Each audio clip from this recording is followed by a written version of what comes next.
Ayan na, mukhang pakakasuhan na nila si VP Inday Sara Duterte mga kababayan ng graft and corruption. At dahil umaabot daw sa 600 million mga kababayan, ang sinasabing nilustay ni Sara Duterte ay posible daw plunder ang ikakaso sa kanya kung mapatunayan daw nila mga kababayan. Sila din ang magpapatunay dyan sa Quadcom. Ano pa bang aasahan natin? At alam nyo ba mga kababayan, kung makakasuhan ng plunder si VP Sara Duterte, hindi na po siya pwedeng makapagpiyansa. Kulong siya mga kababayan at pwedeng patagalin ang kaso hanggang mabulok siya sa kulungan. At kung mapatunayang guilty, habang buhay na pagkakakulong ang kakaharapin ni VP Inday Sara Duterte. Yan ang gusto ng mga buhaya ngayon mga kababayan dahil sa issue ng confidential fund. Panoorin po natin ha. At base sa ating nakikita mga kababayan, dahil sila ang nagsabi kung mapapatunayang nilustay talaga ni Sara. Base sa kanilang obserbasyon mga kababayan ha. Base pa lang sa pinagsasabi ni Erwin Tulfo mga kababayan ay mukhang guilty na si Sara Duterte. Si Erwin Tulfo pa ha na sip-sip yan kay dating Pangulong Duterte dati. Sinasabi na nagabundok na daw ang ebidensya laban kay VP Sara sa kanyang paglulustay ng pera. Panoorin po ninyo. A diversion of attention away from the mounting evidence of fund misuse. Mounting evidence of fund misuse. Gabundok na ebidensya sa paglulustay ni Sara. Yan sabi ni Tulfo. So anong maaasahan natin? Kakampi pa yan ni Digong dati. May judgment na. So ang sabi nila, kapag nakita doon nila mga kababayan na ilustay talaga ni Sara, kasuhan ng plunder na walang piyansa. Tungo naman tayo sa huling pagdinig ng Kamara hinggil sa umano'y maanumalyang paggasta ng pondo. Last but not the least, tinapos na nila ang mga kababayan ha. Yung issue lang ng confidential fund, pero next year, yung iba na naman daw issue na hindi confidential fund mga kababayan, na kurakutan daw ni Sara Duterte. Diyos mo, walang katapusan ang mga buhaya. Ang opisina ni Vice President Sara Duterte at Department of Education nung siya pa ang kalihim nito. Ayon sa komite, kung mapatunayang may misuse kung mapatunayang may misuse, sila lang din ang mag-a-assess niyan mga kababayan. O base sa narinig nyo kay Erwin Tulfo, mountain of evidence. Kabundok na ebidensya. Misappropriations ng confidential funds. Ano maaasahan nyo? Sige, kasuhan nyo si Sara ng plunder. Dapat ang ombudsman ang magkakaso sa kanya. Diba? Maaari raw umabot sa graft and corruption ang ihahaing reklamo graft and corruption sa bise at sa mga opisyal na sangkot sa paggasta nito. Para sa ibang detalye, makakausap natin sa linya ng telepono. Paano yan na immunity ang vice presidente? After na siguro mga kababayan, siguraduhin nyo lang na matatalo si Sara Duterte sa 2028. Kung hindi, lagot kayo, mga animal kayo. Si Marian Enriquez. Marian, ano nang update mula dyan sa hearing? Grabing pambababoy nila kay Sara, no? Yung huling pagdinig na House Committee on Good Government sa investigasyon. Tandaan nyo ang demonyong yan, mga kababayan, ha? Buntot na lang ang kulang. Tandaan yung itsura niyan. Sa investigasyon nila sa higit 612 million pesos na confidential funds ng mga opisina ni Vice President Sara Duterte sa Department of Education at OVP. Paano na yung kay Marcos? Umaabot daw sa 10 billion. Bilyones, ha? Bakit hindi nyo rin inimbestigahan? Paglilinaw nga ng chairman ng komite na si Manila Representative Joel Chua, tanging pagtalakay lamang ng confidential expenses yung kanilang tinatapos at magpapatuloy pa rin daw ang kanilang mga pagdinig sa susunod na taon.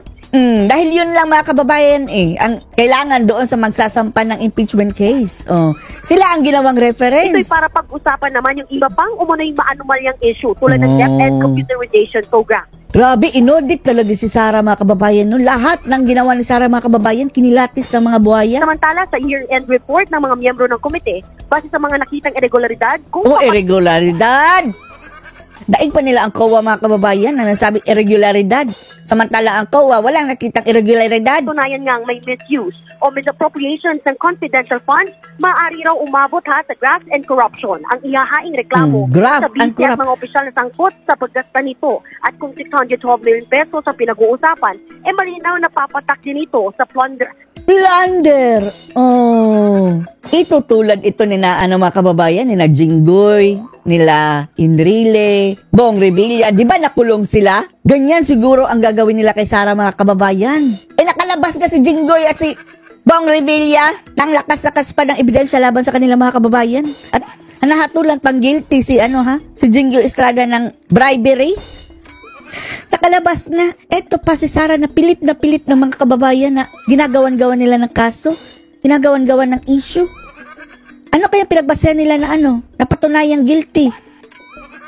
Sila lang din ang nang akusa mga kababayan, tapos sila lang din ang hahatol. Marami nilang nakita nga paglabag ang DepEd at OVP sa Joint Circular number 2015-01 sa kung paano lang nga dapat gamitin yung confidential fund. Grabe mga kababayan ang ginawa nito si Tamba, no? Pambababoy kay VP Sara Duterte. Babae pa yan si Sara, ha? Ginaganyan nila mga kababayan.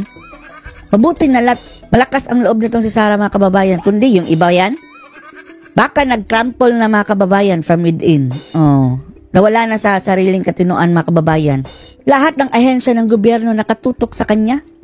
Sipin nyo na lang, ilagay niyo ang sarili nyo. Kaya mga kababayan, wag po kayo magsawang sumuporta kay VP Sara dahil grabing pambababoy na po ang ginagawa sa kanya. Marian, itong mga nakaraang araw, may ilang reports itong Philippine Statistics Authority tungkol sa mga nakapirma dyan sa resibo. Diyos mio, itong mga propaganda nila mga kababayan, inistorbo pa talaga ang Philippine Statistics Authority, PSA mga kababayan, ginamit pa nila sa kanilang propaganda.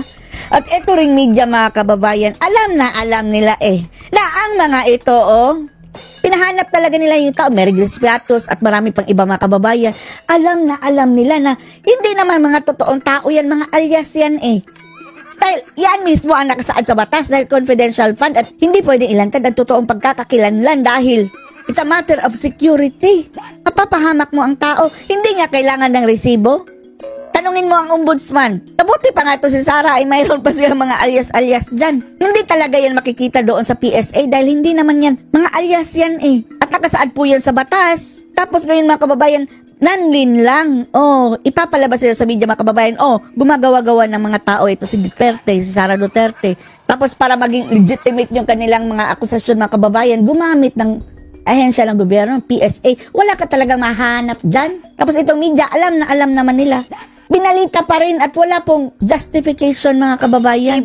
Ang mga ignorante nating mga kababayang maniniwala, sasabihin talaga, talaga, grabe talaga itong ginagawa ni Sara. Yan ang sasabihin nila. May update ba dyan? Yes, Ruth, kung maalala mo nga nagsumite nga ng 677 na mga pangalan itong komite sa Philippine Statistics Authority para nga i-verify. Kung hindi ka lang bobo, magpa-verify ka ng mga alias, hindi mo talaga mahahanap yan. Lumabas nga kanina, sinabi ng chairman na si Joel Chua na nasa 405 rito ang walang birth record. Ibig sabihin natural dahil yan ang sabi sa batas, lagyan mo ng alias for the safety of the person. Non-existent. Lumabas din nga sa presentation ni Assistant Majority Leader. Eto. Sa tingin natin mga kababayan, etong si Adyong, eto yung tinutukoy ni Sara ba na tumawag ang ama. Dahil ang ama nito mga kababayan ay politiko. Ang sabi niya, tumawag daw ang ama sa kanya at grabe ang paghingi ng sorry. Pasensya ka na sa aking anak ginagawa sa iyo. Sa tingin natin, eto yung mga kababayan. Taga Mindanao yan. Kababayan ni Sara sa Mindanao. This is a traitor. Taga Mindanao. Tingnan nyo.